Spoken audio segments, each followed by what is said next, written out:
Record. So our project is on coronavirus in Italy. My name is Danielle. I'm Tyler. And I'm Gabby. So COVID-19 is a strain of coronavirus that originated from Wuhan City, China. Everybody in Europe, but mainly in Italy, was affected by this virus. And Italy was hit very hard because they have the oldest population in Europe. Italy began lockdown in February and has been in effect since, and it shows no signs of slowing down. If you must go out in public, you have to wear a face mask and gloves in all time. And if you are out and police feel like stopping you or asking you where you're going or where you're coming from, they are able to search you or your cars to see if you're lying. If you said, I went to the store to get groceries, they could make sure you actually did that. Or if you say, I'm going to bring some medicine to a family or friend in need, they're able to call them up from your phone to see if you're telling the truth or not. And if you're not, you could get fined or they could put you in jail. So, what is coronavirus? This is also associated with severe acute respiratory syndrome, which is also known as SARS, which comes from China as well. Symptoms of COVID-19 are linked with fevers, chills, shaking, muscle pain, and spasms, um, a tight chest, sore throat. But coronavirus, especially COVID-19, affects different people in many different ways. Some people have very severe symptoms, and some people don't show symptoms at all. So it's very hard to detect who has it and who does not. What countries were affected? All the countries were affected, mainly Italy, United Kingdom, and the United States. Italy has a population of around 60.4 billion people. Italy's citizens are mainly the elderly, as Danielle said, so they were mainly affected the most. Their population has decreased by 0.8%, killing the weak immune systems, and they have around 30,000 deaths since the end of January. Who was affected? Everyone was affected, including animals, recent studies have shown. Um, COVID-19 has affected people, the earth, everything.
COVID-19 affect everyday life. From February 21st to March 22nd, 2020, Italy went from finding and reporting the first ever case of COVID-19, to a government order that forbids movement of all people within its territory and the closure of non-essential business activity.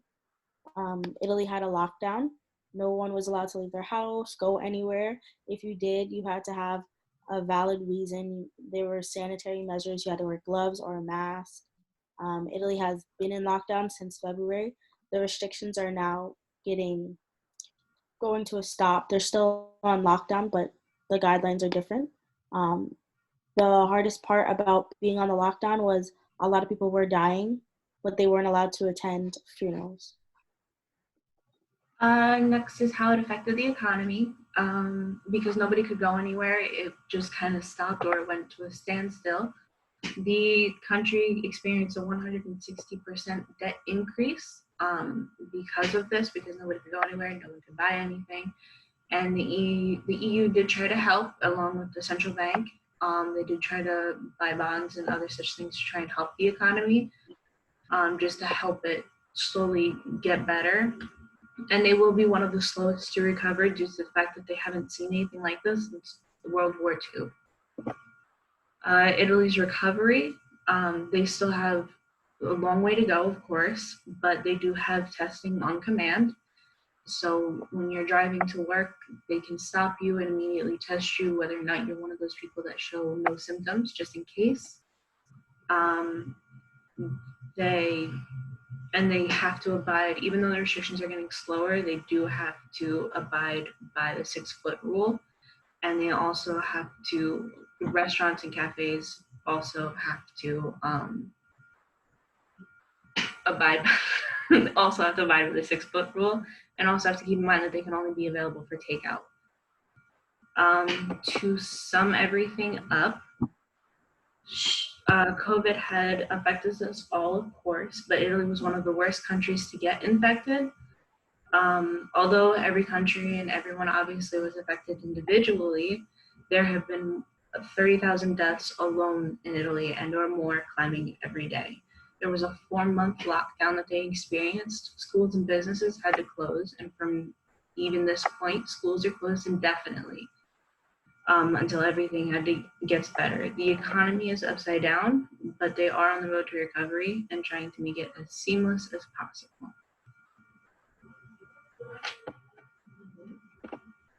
And that's why we're excited.